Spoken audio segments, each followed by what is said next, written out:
What do women actually want in bed? Is it confidence, physical attraction, experience? The truth is, many people focus on the wrong things. They assume intimacy is all about performance, when for many women, the experience begins long before anything physical happens. What matters most is feeling comfortable, respected, desired, and genuinely connected. And in this video, we're breaking down the biggest things that can make intimacy feel more meaningful and satisfying for both partners. The first thing many women value is something surprisingly simple: feeling comfortable. If someone feels pressured, judged, rushed, or ignored, it's difficult to relax and enjoy intimacy. A healthy, intimate relationship creates an environment where both people can communicate openly. That means being able to say what feels good, what doesn't, and when they want to slow down or stop. Real confidence isn't about assuming you know exactly what your partner wants. It's being comfortable enough to ask. Sometimes a simple question like, "Are you comfortable?" or "Is this okay?" can create much more trust than trying to act like you already know everything. The second factor is emotional connection. For many women, intimacy isn't completely separate from the relationship itself. How you communicate during the day, how you treat each other, whether you listen, and whether your partner feels appreciated can all influence how connected they feel later. Think about it this way. You don't suddenly create emotional closeness when the bedroom door closes. You build it through hundreds of small moments throughout the relationship. A thoughtful message, a genuine compliment, listening without immediately trying to fix everything, showing affection without expecting something in return. These little things can make a major difference. Another common mistake is rushing. Good intimacy isn't a race. People have different comfort levels, preferences, and rhythms. Instead of focusing on getting somewhere quickly, pay attention to your partner's reactions and communication. Give them time to relax. Give them space to communicate.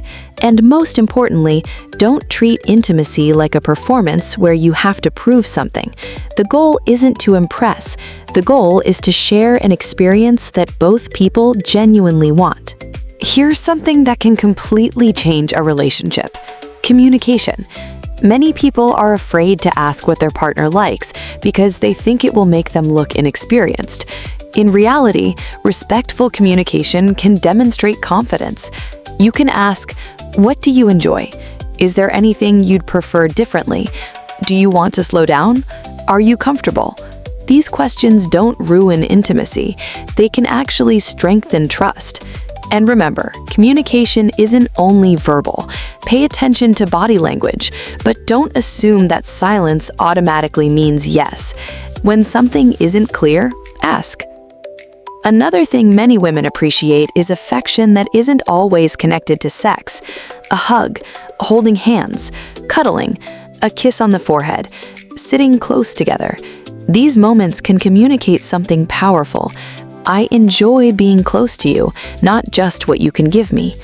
When affection only appears when someone wants sex, a partner may eventually feel that affection is transactional.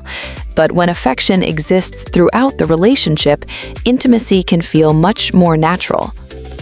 Confidence is attractive, but there's an important difference between confidence and pressure. Confidence says, "I know what I want, but I respect what you want too."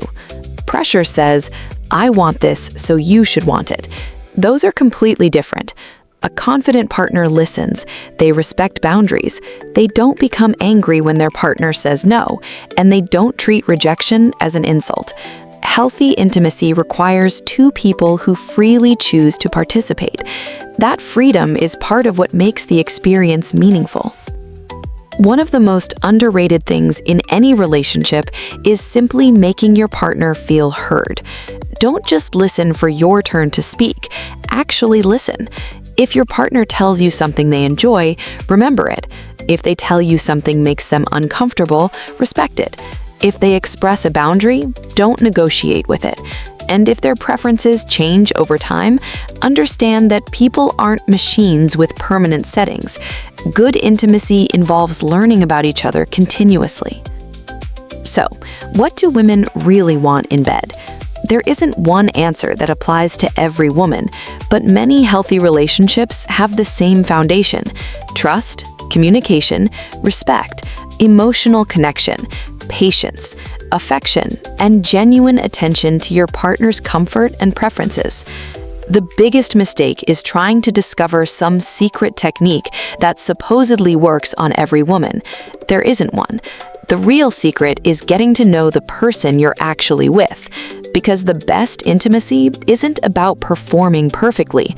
It's about two people feeling comfortable enough to communicate, connected enough to be vulnerable, and respected enough to be themselves.